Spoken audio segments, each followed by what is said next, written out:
Hi guys, yan guys, for this video, i-reveal na namin yung nabili namin sa aming pag-vlog pala. So, guys, aminin ko sa inyo, baka i-bash nyo naman ako. Direct to the point na ako, nandito pa rin ako sa area ko kung saan ako nakatira ngayon, pero alam nyo na yung squatter ko guys. Hindi naman kasi tayo makaka-afford ng mga ano pa guys, kasi hindi naman tayo mga totally sikat pa eh.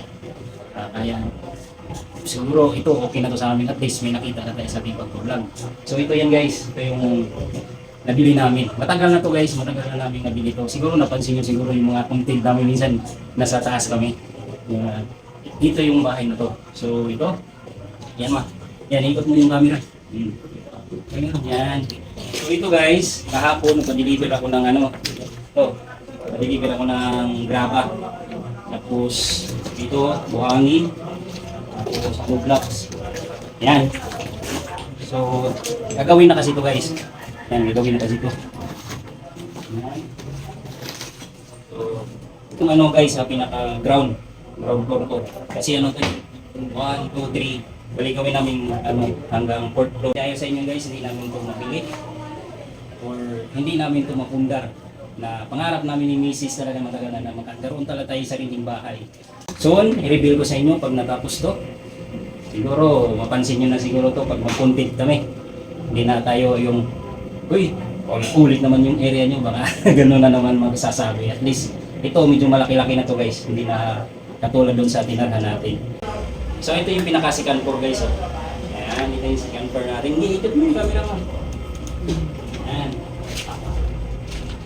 Bali ito guys, gawin namin itong ano, kwarto. Hapiin namin to.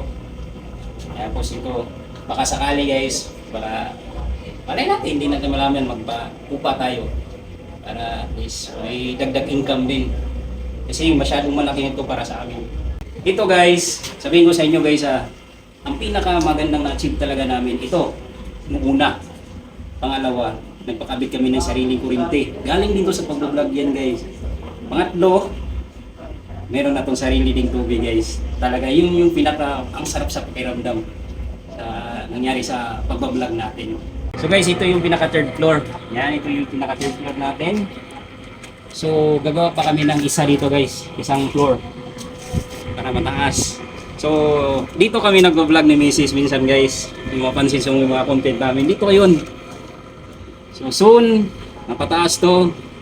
Talagang sarap sa pakiramdam guys, kasi matagal lang talaga namin pinangarap ko guys na magkaroon tayo ng sariling bahay talaga. So yan guys, yan pinakita ko sa inyo yung yan, ito yung ano natin guys na parang na-achieve natin sa pag-vlog guys. Unahan ko na yung mga basher. Unahan ko na kayo mga basher, talagang unahan ko na kayo.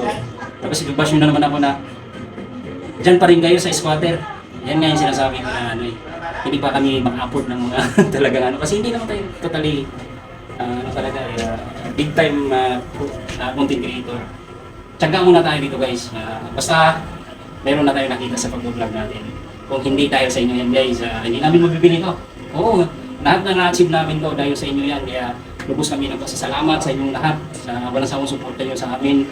Panunod ng content namin. Talagang sinubaybayan nyo kami. So, ito na. So, hanggang dito na lang po at maraming salamat sa inyong lahat guys sa suporta.